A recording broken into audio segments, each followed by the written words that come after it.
Welcome to big bang. This is Satish. Ongole బహిరంగ సభలో టీడీపీపై ఘాటు వ్యాఖ్యలు చేశారు సీఎం జగన్. దుష్ట చతుష్టయం అంటూ ప్రతిపక్ష పార్టీపై ఫైర్ అయ్యారు.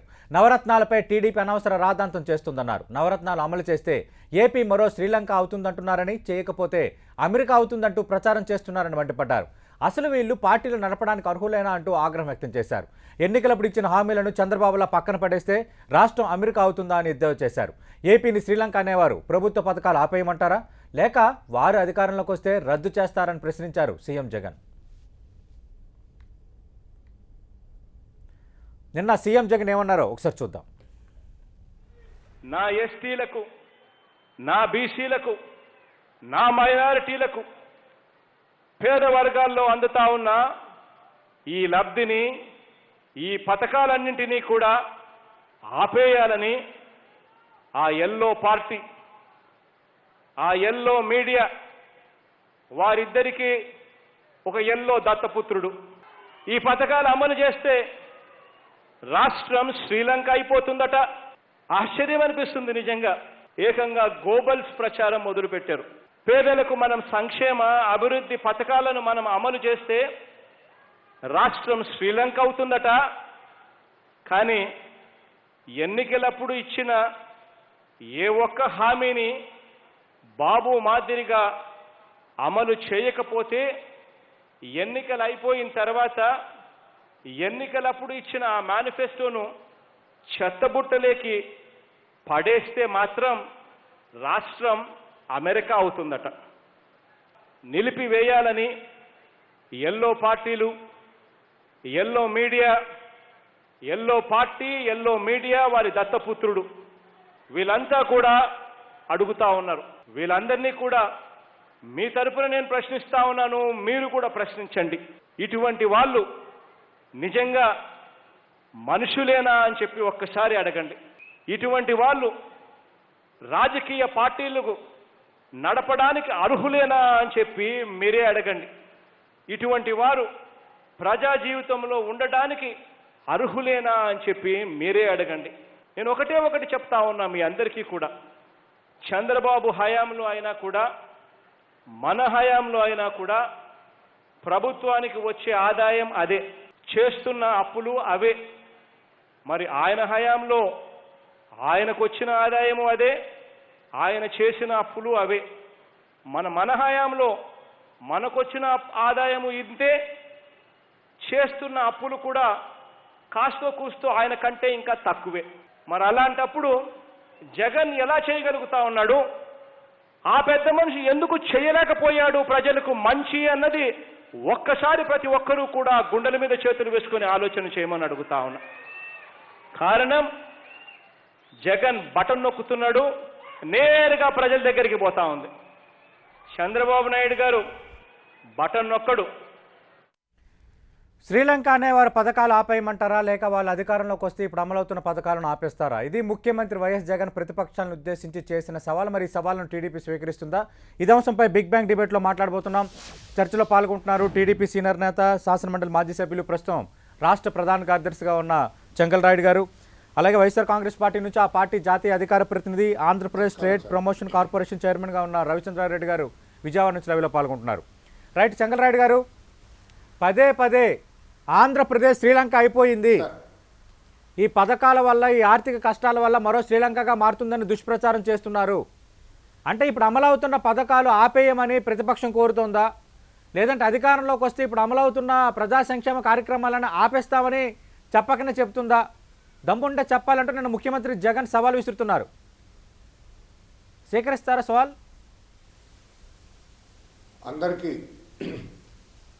అందరికీ నమస్కారం అండి. నమస్తే సార్. ఇక్కడ రాష్ట్ర ఆర్థిక పరిస్థితి గురించి రాష్ట్ర ఆర్థిక పరిస్థితి గురించి ఏమిటనేది, ఈ కోవిడ్ వల్ల ఆర్థిక పరిస్థితి తగ్గిందని చెప్పేసి ఒక దుష్ప్రచారం జరుగుతున్నది. అది తప్పు. ఆర్థిక పరిస్థితి ఏమీ లోటు లేకుండా బాగా పెరుగుతున్నటువంటి విషయాన్ని మీ దృష్టికి తీసుకొచ్చాను. ఇప్పటికే 2021-22 ఈ ఎండింగ్కి వచ్చినప్పుడు, నవంబర్ ఎండింగ్కి వచ్చినప్పటికే 86,800 కోట్ల రూపాయలు ఆల్రెడీ ఆదాయం వచ్చింది. ఏరే రూపంలో ఏ విధంగా వస్తున్నదని కూడా మీకు చెప్తున్నాను. ఇప్పుడు కంపారిటివ్ స్టడీ విత్ శ్రీలంక ఇప్పుడు 7,76,000 కోట్ల రూపాయలకు మన అప్పు చేరింది. ఇక ఉన్నటువంటి ఈ 2 సంవత్సరాల్లో 10 లక్షల కోట్లకు అప్పు చేరపోతున్నది. అప్పును బడ్జెట్లో ఆదాయంగా చూపిస్తారు, వడ్డీని ఖర్చుగా చూపిస్తారు. అప్పుడు ఈ 10 లక్షల కోట్లకు దాదాపు 1,20,000 కోట్ల రూపాయలు వడ్డీ చెల్లించాల్సి వస్తుంది. దాదాపు 50 నుంచి 55,000 కోట్ల రూపాయలు ఉద్యోగస్తులకు జీతాలు ఇవ్వాల్సి వస్తుంది. మొత్తం కలిస్తే 1,60,000 నుంచి 70,000 కోట్ల రూపాయలు దానికే సరిపోతుంది.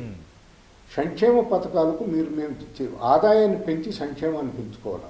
ఆదాయము అభివృద్ధి. ఆదాయం అనేది ఊరికి రావాలా? రాష్ట్ర ప్రభుత్వానికి ఆదాయం రావాలా?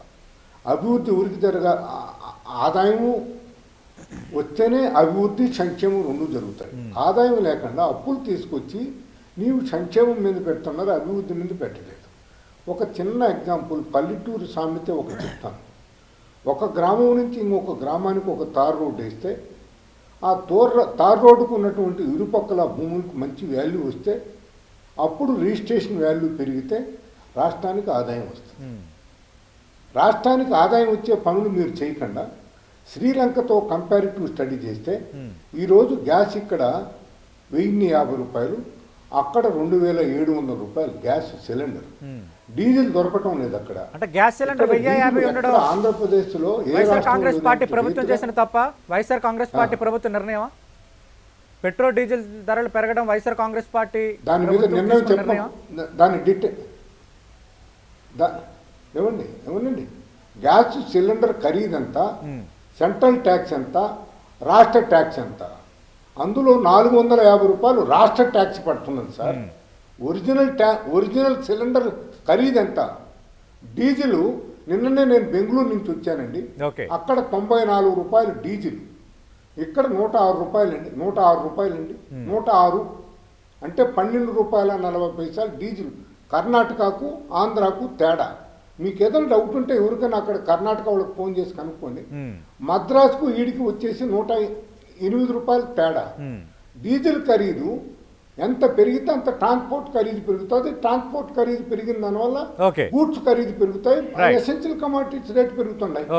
ఇవన్నీ పెరిగేదానికి కారణాలు నేను ముఖ్యమంత్రి అడుగుతున్నది ఏంటంటే ఆంధ్రప్రదేశ్ శ్రీలంకతో పోల్చే వాళ్ళు ఇక్కడ సంక్షేమ పథకాలను ఉన్న పలంగా ఆపేయమంటారా అని. ఆపేయమంటారా ప్రస్తుతం ఆంధ్రప్రదేశ్లో అమలు అవుతున్న వైసీపీ చెప్తున్న సంక్షేమ పథకాలు? నేను వినండి సార్, ఇక్కడ నేను మిమ్మల్ని ఆపేయమని మా నోట్తో మేము చెప్పము. మీరు చేయాల్సింది ఏంది? అభివృద్ధి, సంక్షేమం. 2 కవల పిల్లలు, ఒక తల్లికి 2 కవల పిల్లలు. అభివృద్ధి జరగాలి, సంక్షేమం జరగాలి. నీవు చేస్తున్నటువంటి పని ఏంది? నిద్ర నువ్వు అక్కడి నుంచి అప్పు తెస్తున్నావు, ఇక్కడ మీటర్ నొక్కుతున్నావంట. 1,260 కోట్ల రూపాయలు ఇచ్చి 12 లక్షలు ఇచ్చినట్టుగా నువ్వు మాట్లాడుతున్నావు. నీ మాటల్లో కూడా తేడా, ఎంత వ్యత్యాసం కనపడుతున్నది. ఎంత అప్పు తీసుకున్నామో, ఎంత అప్పు మనకు ఆదాయం వస్తుందో అంతే మన అప్పు పెరుగుతున్నది అన్నారు. కరెక్ట్గా చెప్పాడు. రాష్ట్ర ఆదాయం పెరిగింది, అదే మాదిరి అప్పులు కూడా పెంచుకుంటూ పోయినాం. ఈ రోజు ఈ రాష్ట్రానికి 7,76,000 కోట్ల రూపాయలు అప్పు తీసుకొచ్చినామంటే ఇంకా మిగిలినటువంటి 2 సంవత్సరాలు 10 లక్షల కోట్ల అప్పు. రవిచంద్రారెడ్డి గారు, దానికి వడ్డీ ఎంత అవుతుంది సతీష్ గారు? అభివృద్ధి సంక్షేమం 2 కళ్ళుగా పనిచేయాలి. అభివృద్ధి పడకేసింది, సంక్షేమ పథకాలు అంటున్నారు. ఒకవైపు ఆదాయం పెరిగిందంటున్నారు, కానీ ఒకవైపు ఆదాయం పెరిగిందంటున్నప్పుడు అప్పులు కూడా ఎందుకు ఆ స్థాయిలో పెరుగుతున్నాయి? ఇదే పరిస్థితి కొనసాగితే మరో 2 సంవత్సరాలు పోతే 10 లక్షల అప్పుల భారం ఆంధ్రప్రదేశ్ ప్రజలు నెత్తిన ఉండబోతోంది. ఇది తెలుగుదేశం పార్టీ నేతలు చెప్తోంది. సతీష్ గారు నమస్కారం. సతీష్ గారు నమస్కారం. మీకు, చెంగల్రెడ్డి గారికి, అలాగే 10 టీవీ ప్రేక్షకులందరికీ నమస్కారం. నమస్తే సార్. ఏదైతే చంద్రబాబు నాయుడు గారు అన్న వ్యాఖ్యను పట్టుకొని మనం చర్చ జరుపుతున్నామో, ఒక మతిస్థిమితం లేని వ్యక్తి ఒక మాట అంటే దాన్ని ఈనాడులో రచ్చరచ్చ చేస్తే, ఆంధ్రజ్యోతి వంత పాడితే అదే డిబేటబుల్ ఇష్యూగా మనం తీసుకొని పోతున్నాం ప్రజల్లోకి. కానీ ప్రజలకు కావాల్సింది ఈ రచ్చ, పనికిమాలిన మాటలు, మతిస్థిమితం లేని మాటలు మాట్లాడే చంద్రబాబు నాయుడు గారి మాటల మీద చర్చ అవసరం లేదు. ఆంధ్రప్రదేశ్ ఆయన ప్రతిపక్ష నేతగా ఉన్నారు, ప్రతిపక్షంగా మాట్లాడారు. ఒకటి భారతదేశానికి ముఖ్యమంత్రి ప్రస్తావించారు కాబట్టి మనం మాట్లాడాల్సి వస్తుంది. ఎస్ ప్రస్తావించారంటే ఇంకొక లైన్ కూడా తీసుకోవాల్సింది సతీష్ గారు. నిన్న ఎక్కడ ప్రస్తావించారు? రైట్. నిన్న ఎక్కడ ప్రస్తావించారు? జీరో వడ్డీ అంటే 0 వడ్డీ పథకం కోసం డ్వాక్రా మహిళలకు మేము చేస్తున్న మేలుకు సంబంధించి ఒక పార్ట్ తీసుకొని సెకండ్ పార్ట్లో దీన్ని తీసుకుంటే బాగుండేది. ఎందుకంటే పనికిమాలిన వ్యాఖ్యలు చేసిన మతిస్థిమితం లేని వ్యక్తి చంద్రబాబు నాయుడు గారు గతంలో ఏ విధంగా మతిస్థిమితం కోల్పోయి మాట్లాడారో మనం చూసాం. అమరావతిని ఏసీ చేస్తానని, సునామీని కంట్రోల్ చేశారని, ఆంధ్రాలో ఒలింపిక్స్ పెట్టేస్తానని, మరి ప్రపంచం మొత్తం కూడా పాదయాత్ర ద్వారా ఆయన చుట్టేశాడని, ఏదైతే వింత పోకళ్ళు పోతూ దాదాపు మెంటల్ బ్యాలెన్స్ కోల్పోయిన చంద్రబాబు నాయుడు గారు అలివిగాని సంపదని సృష్టించుకున్నాడు తన కోసం. అంతే, అధికారం లేదు, నమస్కారం పెట్టేవాళ్ళు కొరవైపోయారు, అద్దెకు తెచ్చుకున్న వాళ్ళతో నమస్కారాలు దొంగేడుపులు ఏడిపించుకుంటూ ఒక డ్రామా పార్టీ నడుపుతున్న చంద్రబాబు నాయుడు రాబోయే రోజుల్లో కూడా అధికారానికి వస్తామో రామో అర్థం కాని పరిస్థితి. గత 2-3 సంవత్సరాల నుంచి ఈ సంక్షేమ పథకాలు కొనసాగించలేరు, ఈ ప్రభుత్వం ఎలక్షన్ దాకా కొనసాగిస్తే మనకు మనుగడ ఉండదని భయపడ్డ వీళ్ళు ఇప్పటికే దాదాపు 3 సంవత్సరాలు పూర్తవుతున్న తరుణాన ఈ సంక్షేమ పథకాలను ఎప్పుడైతే కంటిన్యూస్గా డెలివర్ చేస్తూ ఉందో ఈ ప్రభుత్వం భయం పట్టుకుంది, వెన్నులో చలి మొదలైంది. అంటే ఈ సంక్షేమ పథకాలు మరో 2 సంవత్సరాల పాటు కొనసాగితే మనం జనాల్లోకి పోయి చెప్పేదానికి ఏముంది, దాదాపు 1,40,000 కోట్ల రూపాయలు ప్రజలకు నేరుగా బటన్ ద్వారా మిడిల్ మ్యాన్ లేకుండా, మనలాగా జన్మభూమి కమిటీల హరాస్మెంట్ లేకుండా, మన కార్యకర్తలకు దోచిపెట్టిన విధంగా దోచిపెట్టకుండా, ఏదైతే మనం చేసిన అన్యాయాలు అక్రమాలని వీళ్ళెవరూ చేయకుండా నేరుగా ప్రజలకి ప్రతి రూపాయి అందిస్తున్నారే, మనల్ని ఎందుకు లెక్క చేస్తారు ప్రజలన్న భయం పట్టుకుంది. ముఖ్యంగా ఏదైతే ఈ సంక్షేమ పథకాలు అవసరం లేదని సన్నాయి నొక్కులు నొక్కుతుండే ఆ 2 ఎల్లో పత్రికలు కానీ, సోకాల్డ్ వాళ్ళ ఛానల్స్ ఎల్లో మీడియా కానీ గతంలో పసుపు కుంకుమ ఇచ్చినప్పుడు ఆహా ఓహో అని ఎందుకు ఎత్తారు పైకి? అది సంక్షేమ పథకం కాదా? మరి సంపూర్ణ రుణమాఫీ రైతులకు చేస్తా అని చెప్పి పంగనామాలు పెడితే అది సంక్షేమ పథకం, అంత సంక్షేమ పథకాన్ని మీరు చేయలేరు చంద్రబాబు నాయుడు అంటే అప్పుడంటే విజనరీ అంట. అంటే అబద్ధం చెప్పడానికి విజనరీ, మేము నిజం చేస్తుంటే మాది విజనరీ కాదు.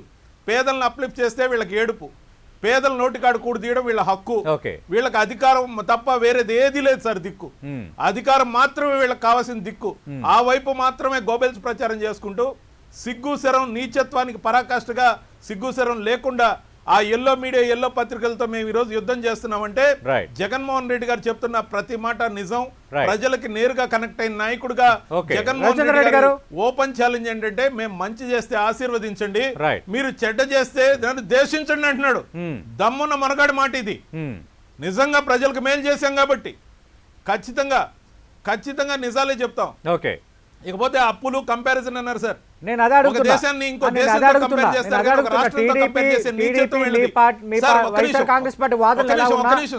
అప్పుల భారం 7,76,000 కోట్లు, 7.76 లక్షల కోట్లు పెరిగిన మాట వాస్తవం కాదా సార్? ఒక మాట సార్, ఇప్పుడు 90,000 కోట్లు విభజిత ఆంధ్రప్రదేశ్ ఏర్పడే నాటికి మనకున్న అప్పులు, దాని తర్వాత 2,58,000 కోట్ల అప్పులు చంద్రబాబు నాయుడు గారు ఆయన అధికారంలో ఉన్నప్పుడు కొత్తగా తెచ్చారు. దాదాపు 3 లక్షల కోట్ల దాకా పైచిలకు అప్పులు చేసిపోయిన ఆ గనుడు ఆయన చేసిన అప్పులకు వడ్డీ మేము కడుతున్నాం, ఈఎంఐ కడుతున్నాం, అసల్లో నుంచి కొంత ఈఎంఐ అంటే మేము జమ చేస్తున్నాం. అవి జమ చేస్తూ మేము ఇచ్చిన పథకాలు ఏవైతే ఉన్నాయో నవరత్నాల ద్వారా కానీ మేనిఫెస్టో ద్వారా కానీ దాదాపు 97-98% దగ్గరికి తీసుకొచ్చాం, అమలు చేసాం ఆల్రెడీ 3 సంవత్సరాల్లోనే. ఇది మా చిత్తశుద్ధి sir. SC ST BC minority మహిళ యువత రైతు అనేది మా ప్రాధాన్యత, అగ్రవర్ణాల్లో పేదలు మా ప్రాధాన్యత. మరి ప్రతి ఒక్కరిని మేము అప్లిఫ్ట్ చేసుకుంటూ సమాజంలో ఈ అన్ఈక్వాలిటీ ఏదైతే ఉందో దాన్ని దూరం చేయాలి, ప్రజల్ని అందరినీ సరైన లెవెల్ ఆఫ్ ఇన్కమ్కి తీసుకురావాలని మేము ఏదైతే కోరుకున్నామో వీళ్ళలాగా అనాడిటెడ్ ఫండ్స్ ఖర్చు పెట్టడం కోసం, జన్మభూమి కమిటీలు దోచిపెట్టడం కోసం, లేకపోతే నీరు చెట్టు ఇంకుడు గుంటల్లాగా ఆ ఫండ్స్ అన్ని నొక్కేశారు సార్. మేము బటన్ నొక్కి జనాలకి డబ్బులు నేరుగా వేస్తున్నాం, వాళ్ళు డబ్బులు నొక్కేసి నీరు చెట్టు లేకపోతే ఇంకుడు గుంటల పేరుతో దొంగ లెక్కలు వేసి ఆ లక్షల కోట్ల రూపాయలు మింగేశారు. ఇది జరిగింది. దాంతో పాటు శ్రీలంక ఒక దేశం అయితే భారతదేశంతో కంపేర్ చేయాలి కావాలని దుర్మార్గంగా సార్, ఒక్క నిమిషమే, దుర్మార్గంగా ఆంధ్రప్రదేశ్ తో కంపేర్ చేస్తున్నారంటే ఈ ఎల్లో పార్టీకి బీజేపీ వత్తాసు కావాలి. ఈ బీజేపీ వత్తాసు కోసం స్వాతంత్రం వచ్చినప్పటి నుంచి 67 సంవత్సరాల పరిపాలనలో 70 లక్షల కోట్లు కూడా అప్పు లేని భారతదేశాన్ని 134 నుంచి 137 కోట్ల రూపాయలకి అప్పుని ఈ భారతదేశానికి తీసుకెళ్లారు ఈ 8 సంవత్సరాల్లో కేంద్ర ప్రభుత్వం. అంటే ఎంత సార్? దాదాపు రెట్టింపు. అంటే 67 సంవత్సరాల పరిపాలనలో లేని అప్పు 8 సంవత్సరాలు పూర్తి కాకముందే కేంద్ర ప్రభుత్వం అప్పులు చేస్తే వీళ్ళకి ఆ తప్పులు కనపడవు. గ్యాస్, డీజిల్, పెట్రోల్ రేట్లు కేంద్ర ప్రభుత్వం పెంచితే అసలు నీచత్వానికి పరాకాష్ఠగా రాష్ట్ర ప్రభుత్వాన్ని నిందిస్తారండి సార్ వీళ్ళు. స్టేట్ కి ట్యాక్స్ వేరియేషన్ ఉంటుంది, అది వీళ్ళకి తెలీదా? వీళ్ళకి తెలుసు. బీజేపీ ప్రాపకం కోసం కేంద్ర ప్రభుత్వం దగ్గర మోకాళ్ళు అడ్డుపెట్టి ముఖ్యంగా పాకులాడుతున్నారు. ముఖ్యంగా వీళ్ళు పాకులాడే తీరు దయనీయమైన స్థితి. రాజకీయం కోసం రాక్షసత్వంగా ప్రవర్తించే తీరు అనవసరంగా, అన్యాయంగా వీళ్ళ చేతిలో పత్రికలు, ఛానల్స్ రాజకీయంగా కావాల్సింది అధికారాన్ని అనుభవించడానికే కానీ మేము మాత్రం డెలివరీ చేయడానికి చేస్తున్నాం. చెంగల్రాయుడు గారు శ్రీలంకతో పోల్చడాన్ని తప్పుపడుతున్నారు. Point number 1. పాయింట్ నెంబర్ 2, నిన్న ముఖ్యమంత్రి కూడా అన్నది ఏంటంటే చంద్రబాబు చేసిన అప్పుల కన్నా మేము చేస్తున్న అప్పులు తక్కువే. 2. ఇప్పుడు రవిచంద్రరెడ్డి గారు అంటున్నారు మీ టైంకి ఆల్రెడీ చేసిన అప్పుకి మేము ఇంట్రెస్ట్ గట్ట కలుపుతుంటే అప్పుల భారం ఈ మొత్తం అయింది, మేము వచ్చిన తర్వాత చేసిన అప్పులు శాతం ఎంత అని లెక్కలతో సహా చెప్తున్నారు. ఇంట్రెస్ట్ తో పాటు ఈఎంఐ కూడా కడుతున్నాం సార్, వాళ్ళు చేసిన అప్పులు కూడా తీరుస్తూ వస్తున్నాం సార్. ఇప్పుడు ఈఎంఐలు కట్టడం, వడ్డీలు కట్టడం రాష్ట్ర ప్రభుత్వం యొక్క బాధ్యత. మీరు మాత్రం అప్పులు చేసుకోవడం మీ బాధ్యత. ఖజానా ఖాళీ చేసి 100 కోట్లు మిగిల్చిపోవడం మీ బాధ్యత. మీరు మాట్లాడినప్పుడు నేనేం మాట్లాడలేదు రవిచంద్ర. చెంగల్రాయుడు గారు మాట్లాడు. నేర్చుకో, టీవీ డిబేట్ లో కొన్ని ఇనేది కూడా నేర్చుకోవాలా. మనం 7,70,7.7 లక్షల కోట్లకు మనం అప్పులకు వెళ్ళిపోయినాం. ఈ 2 సంవత్సరాలు 10 లక్షల కోట్లు అప్పు చేస్తుంది. దానికి వడ్డీలే వచ్చేసి 1,10,000 నుంచి 20,000 వరకు మనం కట్టాల్సి వస్తుంది. ఉద్యోగస్తులు జీతభత్తాలకు సరిపోతుంది. మనం అభివృద్ధి ఏమి జరుగుతుంది? మీటర్ నొక్కి డబ్బు వాళ్ళ అకౌంట్లో వేసింది మీరు నిన్న 1,260 కోట్ల రూపాయలు వేశారు. సున్నా వడ్డీ అన్నారు, ఆసరా అన్నారు, భరోసా అన్నారు. మీరు ఎన్నన్నా పెట్టుకోండి, మీరు ఇచ్చుకోండి. 1 మీటరు సిమెంట్ రోడ్డు ఏడన్నా వేశారా? 1 కిలోమీటర్ తార్ రోడ్డు కొత్తగా వచ్చిందా? గ్రామీణ ప్రాంతాలు అభివృద్ధి చెందాలంటే వాళ్ళ భూములకు విలువ రావాలంటే తార్ రోడ్లు పడాలి, సిమెంట్ రోడ్లు పడాలి. ఈ గ్రామీణ ప్రాంతాల్లో ఉన్నటువంటి గ్రామాలకు కావలసినటువంటి వసతులు కల్పించడంలో మనం విఫలమైనామా లేదా? అభివృద్ధి జరుగుతున్నదా లేదా? గ్రామీణ ప్రాంతాల్లో వ్యవసాయ రంగానికి కావాల్సినటువంటి పనిముట్లు కేంద్రం ఇచ్చిన దాన్ని కూడా వెనక్కి పంపించి డ్రిప్ ఇరిగేషన్ లేదు, బొత్తిగా లేకుండా బోర్లు లేవు. మీరేదో చెప్పారు, బోర్లు వేసి మోటార్లు బిగించి మీటర్లు బిగించి నీళ్ళు ఇస్తా ఉన్నారు. అవి ఎంతవరకు వచ్చినాయి? దీని గురించి మాట్లాడండి. కాగు పట్టింది కదా తప్పు. 44,000 కోట్ల రూపాయలు ఏ అకౌంట్లో కూడా చూపించకుండా కనపడకుండా పోయింది అనేది. అదేమన్నా కాకు గద్దలా ఎగిరిపోయేదానికి కాకు ఇచ్చిన రిపోర్ట్ తప్ప. 44,000 కోట్ల రూపాయలు రాష్ట్ర ఖజానా నుంచి వెళ్ళిపోయింది, ఎక్కడ అకౌంట్ చూపించలేదని కాకు ఇచ్చినటువంటి రిపోర్టు కూడా మనం తలకాయ దించాల్సిన పని లేదా? ఎవరికి జవాబు చెప్పాలనుకుంటున్నారు? మీరు ఎన్ని ఇచ్చినా మేము వద్దను. సంక్షేమ పథకాలు, అభివృద్ధి పథకాలు 2 కలవపులని నేను ఇంతకుముందే చెప్పాను. ఒక తల్లికి ట్విన్స్ అయ్యి అభివృద్ధి శూన్యం అయిపోయింది. అప్పులు పుట్టడం లేదు, ఎక్కడ అభివృద్ధి జరగటం లేదు. నువ్వేమో నవరత్నాలు పెడతావు, నువ్వు ఇస్తానంటున్నావు. అభివృద్ధి చేసి 10 రూపాయలు సంపాదించి 40 రూపాయలు నువ్వు సంక్షేమ పథకాలకు పెట్టు, 40 రూపాయలు వచ్చేసి అభివృద్ధికి పెట్టు, 20 రూపాయలు అప్పులకు వడ్డీలకు కట్టు. అప్పుడు దాన్ని ఆ అభివృద్ధి చెందుతున్నటువంటి రాష్ట్రంగా ఉంటుంది. రవిచంద్రారెడ్డి మన ఇద్దరం రేపు వెళ్తాం, లేకపోతే ఈరోజు వస్తాను పోదాం. బెంగళూరులో, కర్ణాటకలో 94 రూపాయలు డీజిల్. నిన్న సాయంత్రం వచ్చా నేను. ఇక్కడ వచ్చేసి 106 రూపాయలు. ఎవరు పెంచారు? ఏ రాష్ట్ర ప్రభుత్వం పెంచింది? 12 రూపాయలు 50 పెంచారు మద్రాసులో. మీకు తెలియకపోతే ఉందన్న ఆడిటర్ని అడగని చెప్తారు. కేంద్ర పన్ను ఎంత, రాష్ట్ర పన్ను ఎంత మీరు చూడండి ఒకసారి. డీజిల్ స్లిప్ ఇచ్చినప్పుడు చూడండి. క్రూడ్ ఆయిల్ బ్యారెల్ ఎంత, ఇంపోర్ట్ ఛార్జెస్ ఎంత, ట్రాన్స్పోర్ట్ ఎంత, డీలర్ ఛార్జెస్ ఎంత, ఆదాయం ఎంత, రాష్ట్రాన్ని ఇచ్చినటువంటి పన్నులు ఎంత, కేంద్రం తీసుకున్నటువంటి పన్నులు ఎంత, ఇవన్నీ ఎవరిని మభ్య పెట్టాలనుకుంటున్నారు? డిబేట్ లో పెట్టేటప్పుడు అన్ని నిజాలు మాట్లాడుకుందాం. 10 మంది చూస్తూ ఉంటారు. మీరు బెంగళూరులో ఒక రేటు, మద్రాసులో ఒక రేటు, ఈడ ఒక రేటు. పాదయాత్రలు ఏం చెప్పినారు Jaganmohan Reddy? Right. Diesel rate కర్ణాటకలో ఒక రేటు, తమిళనాడులో ఒక రేటు, ఆంధ్రాలో ఒక రేటు అని చెప్పాడు. ఇప్పుడు మీకు కనపడలేదా? డీజిల్ రేటు కర్ణాటకలో అంటే రేటు, చంద్రబాబు గారు, తమిళనాడులో రేటు కనపడలేదా? కర్ణాటకలో కేంద్రంలో ఉన్న ఎన్డీఏ సర్కారు కూడా ఎప్పుడముప్పుడుగా అప్పులు చేస్తుంది, పెట్రోల్ డీజిల్ గ్యాస్ ధరలు పెంచినా వాళ్ళని ఒక్క మాట అనడం లేదు. కేంద్రం తీసుకున్న నిర్ణయాలు కూడా రాష్ట్ర ప్రభుత్వాన్ని తప్పుపడుతున్నారు అంటున్నారు రవిచంద్ర రెడ్డి గారు. అది కాదు సతీష్ గారు, కేంద్రం నిర్ణయం తీసుకునింది, ఈయన ట్యాక్స్ తగ్గించుకోమని చెప్పండి. కేంద్రం నిర్ణయాన్ని మీరు మాట్లాడండి. అంటే చేస్తామని చెప్పారు కదా, మీ ట్యాక్స్ మీరు తగ్గించుకోండి, మీ ట్యాక్స్ని మీరు తగ్గించండి, అప్పుడు చూస్తాం. ఎందుకు తగ్గుతాం? కర్ణాటక మాదిరి మీరు ట్యాక్స్ వేయండి, కర్ణాటక స్టేట్ వేసినట్టు మాత్రం ట్యాక్స్ మీరు వేయండి. ఆంధ్రప్రదేశ్ లో ట్యాక్స్ ఎంత పోతున్నది? అంటే పెట్రోల్ డీజిల్ గ్యాస్ ధరలు పెంచిన కేంద్రం ఈ రాష్ట్ర రాష్ట్రాలు తగ్గించాలి, రాష్ట్రాలు ఉపశమనం ఇవ్వాలి అంతేనా? 1050 రూపాయలు 450 రూపాయలు మీకే పోతున్నది కదా, రాష్ట్ర ప్రభుత్వానికి పోతున్నది కదా. మీరు క్రూడ్ ఆయిల్, మీరు ఒక మ్యాథమెటికల్ ఎక్సర్సైజ్ చేయండి, క్రూడ్ ఆయిల్ ఖరీదు ఎంత ఉంది? రైట్ చంద్రబాబు గారు, నేను కాదనటం లేదు.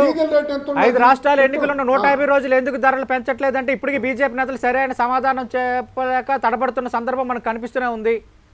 నేను అడుగుతున్నది, రాష్ట్రాలు కొంత ఉపశమనం కొన్ని రాష్ట్రాలు ఇచ్చిన మాట వాస్తవమే, నేను కాదనటం లేదు.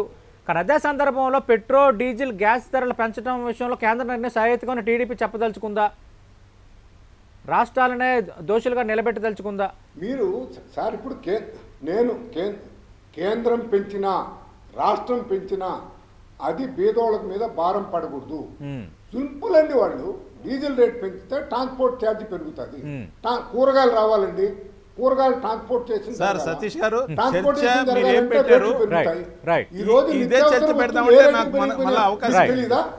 నిత్యావసర వస్తువులు ఏమాత్రం పెరగంది ఏందండి? ఏది పెరగటం లేదు. మనకు అప్పులు పుట్టగా బొగ్గు ఇవ్వలేదండి, బొగ్గు లేక కరెంట్ లేక చచ్చిపోతాం. మనం డబ్బులు కట్టలేక బొగ్గు సప్లై చేసిన వాళ్ళకి మనం డబ్బులు కట్టలేక రవిచంద్ర రెడ్డి గారు ఇప్పటికే ఉన్న అప్పుల భారం ప్రస్తావించినట్టు 7.76 లక్షల కోట్లు అగ్రికల్చర్ చట్టాన్ని కూడా బ్యాన్ చేశారు. మీరేమంటున్నారు? అప్పుల పేరుతో తెస్తున్నాము, తెచ్చిన ప్రతి రూపాయిని లబ్ధిదారుల ఖాతాకే వేస్తున్నాము, సంక్షేమానికి ఉపయోగిస్తున్నామని. కానీ ఓవరాల్ పిక్చర్ చూసుకుంటున్నప్పుడు కంపారిటివ్గా ఆంధ్రప్రదేశ్లో ఆర్థిక కష్టాలు పెరుగుతున్నమాట వాస్తవం కాదా? మీ పార్టీలో కానీ ప్రభుత్వ యంత్రాంగంలో కానీ ఈ చర్చ ఉన్నమాట వాస్తవం కాదా? ఇంకా మీరు 2 సంవత్సరాల పాలన అందించాల్సి ఉంది. ఇప్పటికే 7.76 లక్షల కోట్ల భారం ఉందంటే మరికొంత మీరు అప్పులు తెస్తే ఆ భారం పెను అప్పుగా మారి పెను భారంగా మారే అవకాశం లేదంటారు అసలు? సతీష్ గారు, ఎంతో అభివృద్ధి చెందిందని 15 సంవత్సరాలు దాటి 20 సంవత్సరాల వరకు అధికారం పొందిన గుజరాత్ పరిస్థితి చూడండి. గుజరాత్ రాష్ట్రానికి కూడా అప్పు ఉంది. ఈ దేశానికి స్వతంత్రం వచ్చాక 67 సంవత్సరాల పరిపాలన ఒకవైపు, 8 సంవత్సరాల పరిపాలన ఒకవైపు చెప్పారు. మాకేం మొహమాటాలు లేవు. వాళ్ళంటే బీజేపీకి భయపడి వాళ్ళ ప్రాపకం కోసం, వాళ్ళ మోచేతి నీళ్లు తాగడం కోసం కాచుకున్నారు, దాహంతో ఉన్నారు, అధికార దాహంతో ఉన్నారు. కానీ మేము తప్పు చేయట్లేదు. సరే వినండి. ఇప్పుడు మీరు నేర్చుకోండి, వినడం నేర్చుకోండి. ఇప్పుడు మీరు వినడం నేర్చుకోండి. చెంగలరెడ్డి గారు, ఇప్పుడు మీరు వినడం నేర్చుకోండి. చంద్రరెడ్డి గారు మాట్లాడండి. నేను అనేది ఒకటే, బీజేపీ అనే పదాన్ని కానీ, బీజేపీ నాయకత్వాన్ని ఉద్దేశించి కానీ, కేంద్ర ప్రభుత్వాన్ని కానీ మీరు అడిగినా, గిచ్చినా, గిల్లినా, ఎంత బలవంతం చేసినా తెలుగుదేశం ప్రతినిధులు మాట్లాడితే మరుసటి రోజు నుంచి వాళ్ళకి చర్చలకి పర్మిషన్ చంద్రబాబు నాయుడు గారు ఇవ్వరు. ఎందుకంటే వాళ్ళ ప్రాపకంతో అధికారంలోకి రావాలని అధికారి యావతో అల్లల్లాడిపోతున్నాడు. ముఖ్యంగా చెంగల్రాయుడు గారికి ఒకటే చెప్తున్న, దమ్ముంటే బీజేపీ అని కేంద్ర ప్రభుత్వాన్ని ఈ డిబేట్లో లాస్ట్ 5 నిమిషాల్లో అయినా మీరు ఎండగట్టండి చూద్దాం. దమ్ముంటే కట్టలేరు. ఎందుకంటే మీకు అధికారం ముఖ్యం. 27 రూపాయలు నేరుగా పర్ లీటర్ కేంద్ర ప్రభుత్వ సెస్సుల ద్వారా ఏదైతే 27 రూపాయలు నేరుగా తీసుకుంటుందో రాష్ట్రాలకు అధికారం లేకుండా, అది మీ కళ్ళకు కనపడదా? రాష్ట్రాలకు అధికారం లేకుండా నేరుగా ఒక్కొక్క లీటర్కి 27 రూపాయలు వసూలు చేసుకుంటుంది కేంద్రం వివిధ రకాల సెస్సులతో. ఆ ఆదాయంలో మన రాష్ట్రానికి కూడా భాగం ఉంటే మన రాష్ట్ర ప్రభుత్వం ట్యాక్సులు తగ్గించేందుకు వీలు ఉంటుంది. కానీ మనకి లేని దాన్ని కావాలని, అంటే రాష్ట్ర ప్రభుత్వం ఆదాయానికి గండి కొట్టుకోమని, తద్వారా సంక్షేమ పథకాలు అటకెక్కించమని, సంక్షేమ పథకాలు అమలైతే మనకు మనుగడ ఉండదని, అల్టిమేట్గా మీ రాజకీయ అధికారం కోసం రాష్ట్ర ప్రజలకు హాని చేయమని, సంక్షేమ పథకాలు ఆపేయమని చెప్పగానే చెప్తారు. అంటే మేము నేరుగా చెప్పమంట, అంటే తిప్పి తిప్పి చెప్తారు. ఎల్లో మీడియాలో చెప్తారు, ఎల్లో మీడియా పత్రికల ద్వారా రాయిస్తారు. మీరు మాత్రం సన్నయ్య నొక్కలు నొక్కుతారా? మీరు మీ మీడియా ఏదైతే ఉందో ఎల్లో మీడియా దగుల్బాజీ పత్రికలు ఏవైతే ఉన్నాయో ఈ టిష్యూ పేపర్స్ గా జనం ఎప్పుడో గుర్తించారు. రాజచంద్ర రెడ్డి గారు ఆ తరహా వ్యాఖ్యలు వద్దు. బంగాళాఖాతంలో చూడండి మీరు. రైట్ చెంగల్రెడ్డి గారు ఈ ఆరోపణలు ప్రచారోపణలు ఒక్క నిమిషం పక్కన పెడదాం. ఈ ఆరోపణలు ప్రచారోపణలు ఒక్క నిమిషం పక్కన పెడదాం. నిజంగా శ్రీలంక లాంటి పరిస్థితి ఆంధ్రప్రదేశ్లో ఉందా? Point number 1. పాయింట్ నెంబర్ 2, చేసిన అప్పులని ప్రతి రూపాయిని లబ్ధిదారుల ఖాతాలోకి వేస్తున్నాము, ప్రతి రూపాయిని సంక్షేమ పథకానికే ఖర్చు పెడుతున్నాము, తెలుగుదేశం పార్టీలా తినేయటం లేదు, జోబులో వేసుకోవటం లేదు అంటున్నారు వైసీపీ నేతలు. సార్ ఇప్పుడు కేంద్ర బడ్జెట్, రాష్ట్ర బడ్జెట్, రాష్ట్ర బడ్జెట్ రాష్ట్రానికి సంబంధించింది. కేంద్ర బడ్జెట్ డిఫెన్స్ 4-5 ఐటమ్స్ పోక మిగిలింది రాష్ట్రానికి ప్రపోర్షనేట్గా, జనాభా ప్రపోర్షనేట్గా రాష్ట్రాలకు వివిధ రూపాల్లో ఎనికి పంచుతున్నారు. అది ఇక్కడ మాదిరి కాదు. రాష్ట్ర ప్రభుత్వం బడ్జెట్ అంతా రాష్ట్రానికే సంబంధించిందే. కాదుకుంటే దాంట్లో అప్పులు కూడా కట్టారు. అప్పులు కట్టిన దాన్ని ఖర్చు కింద చూపిస్తారు. అందుకని రవిచంద్రారెడ్డి గారికి బడ్జెట్ పేపర్ చదవమని చెప్తున్నా. కేంద్రం పెంచినా రాష్ట్రం పెంచినా తప్పే, అది తప్పే. క్రూడ్ ఆయిల్ రేట్ ఎంత ఉన్నది? $1. ఒక బ్యారెల్ క్రూడ్ ఆయిల్ ఖరీదంత, దాని మీద వచ్చినటువంటి ట్యాక్స్లు ఎంత, రాష్ట్ర ప్రభుత్వం ట్యాక్స్ ఎంత, కేంద్ర ప్రభుత్వం ట్యాక్స్ ఎంత, దాని మీద మనం మాట్లాడాము. నేను మీకు స్ట్రైట్ గా ఒకటి అడిగాను, $450 నిజంగా ఆంధ్రప్రదేశ్ లో శ్రీలంక లాంటి పరిస్థితులు ఉన్నాయా? కేంద్రం తప్పు చేస్తున్నది, రాష్ట్రం తప్పు చేస్తున్నది. రెండోది, చేసిన అప్పులో ప్రతి రూపాయి సంక్షేమ పథకానికి ఖర్చు పెడుతున్నాం అనేది అధికార పార్టీ వాదన. పరిస్థితి వచ్చేసింది. ఇది మీరు చేస్తున్నటువంటి పని. చెంగల్రెడ్డి గారు, సతీష్ గారు, ఒక్కసారి కేంద్ర బడ్జెట్లో దేనికి ఖర్చు పెడతారు? టోటల్ గా డిఫెన్స్ కు తీసుకుంటారు. చెంగల్రెడ్డి గారు, కేంద్ర బడ్జెట్ కేటాయింపులు రాష్ట్ర బడ్జెట్ కేటాయింపులపై అవగాహన ఉంది. నేను అడుగుతున్న ప్రశ్న, నేను ముఖ్యమంత్రి విసిరిన సవాల్ సంక్షేమ పథకాలు వద్దంటారన్న దానిపైన. రవిచంద్రారెడ్డి గారికి కేంద్రంలో అధికారంలో ఉన్నటువంటి వాళ్ళు, రాష్ట్రంలో అధికారంలో ఉన్న వాళ్ళు ప్రశ్నించాలా, ప్రతిపక్షంలో ఉండే వాళ్ళు ప్రశ్నించాలా? మేము ప్రతిపక్షంలో ఉన్నాం, మేము మాట్లాడగలుగుతాం. మీరు మాకు 22 మంది ఎంపీలు ఉన్నారు, వాళ్ళ తలలు ఉంచుతామని చెప్పినారు కదా, మెడలు ఉంచుతామని చెప్పినారు కదా.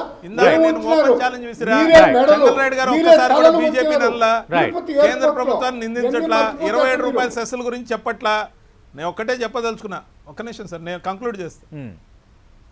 మాట్లాడండి రవిచంద్ర రెడ్డి గారు, మాట్లాడండి సార్.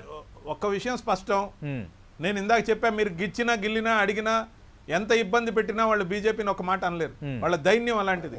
ఈ రోజు తీసుకున్న చర్చ మాకేం అభ్యంతరం లేదు, కానీ ఒక మతిస్థిమితం లేని వ్యక్తి ఏదైతే ఆంధ్రప్రదేశ్ లంకతో కంపేర్ చేస్తూ శ్రీలంకతో కంపేర్ చేస్తారు,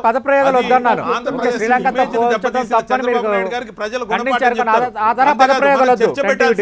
నిమిషం మనం చర్చ పెట్టాల్సింది చంద్రబాబు నాయుడుకి పిచ్చి పట్టిందా, ఎల్లో పత్రికలకి మెంటల్ ఎక్కిందా అని పెట్టాలి. రైట్, చర్చ పెట్టాం.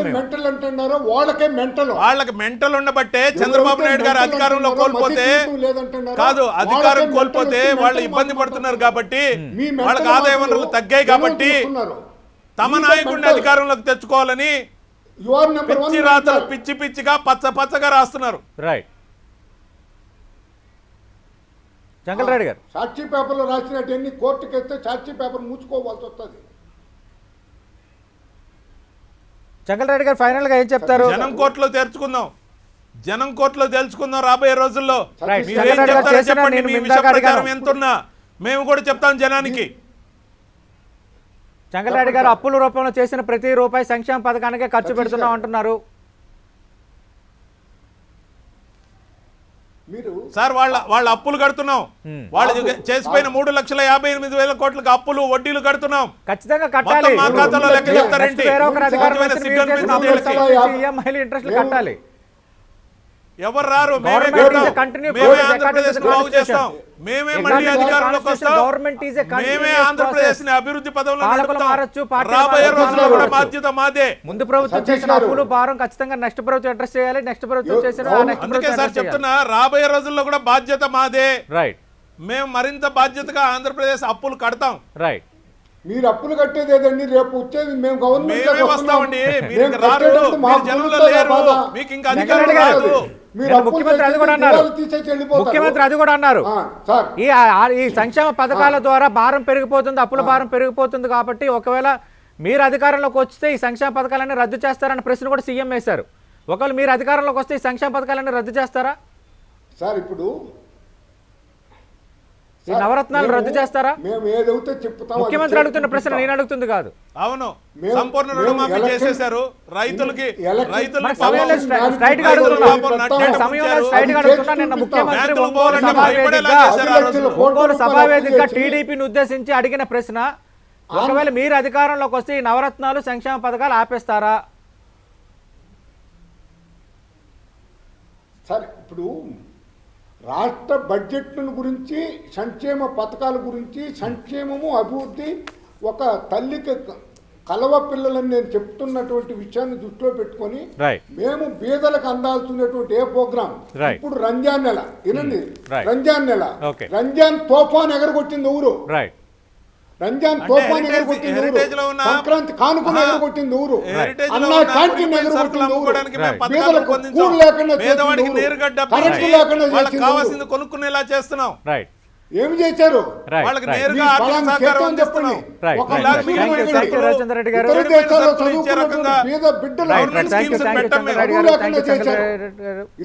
ఓవరాల్ గా చేసిన అప్పులపైన ఆంధ్రప్రదేశ్ లో అధికార ప్రతిపక్ష పార్టీల మధ్య మాటల యుద్ధం మరింత ముదురుతోంది. నేరుగా ఇంకా ముఖ్యమంత్రి వ్యాఖ్యలు చేయడంతో ఈ రచ్చ మరింత పెరిగే అవకాశం అయితే కనిపిస్తోంది. ఖచ్చితంగా సంక్షేమ పథకాల అమలు విషయంలో అనవసరంగా రాద్ధాంతం చేస్తున్నారు. అదేవిధంగా శ్రీలంకతో పోల్చడాన్ని ముఖ్యమంత్రి తీవ్ర స్థాయిలో ఖండిస్తున్నారు. ఖచ్చితంగా ఇప్పుడు 7.76 లక్షల కోట్ల అప్పుల భారం పెరిగింది. మరో 2 సంవత్సరాల పాలన ఉంది కాబట్టి అది 10 లక్షలకు చేరే అవకాశం ఉంది కాబట్టి ఖచ్చితంగా ఆ భారం పెనుభారం కాబోతుంది. అభివృద్ధి సంక్షేమం 2 సమపాలలో నడవాలనేది టీడీపీ చేస్తున్న వాదన. చూద్దాం ఓవరాల్గా ఈ పరిణామాలు ఎంతవరకు వెళ్తాయి. ముఖ్యమంత్రి సవాల్ విసిరారు కాబట్టి ఆ సవాల్ను మరి టీడీపీ స్వీకరించే స్థాయిలో ఉంటుందా ఉండదా? ఇది ఇవాటి బిగ్ బ్యాంగ్ డిబేట్.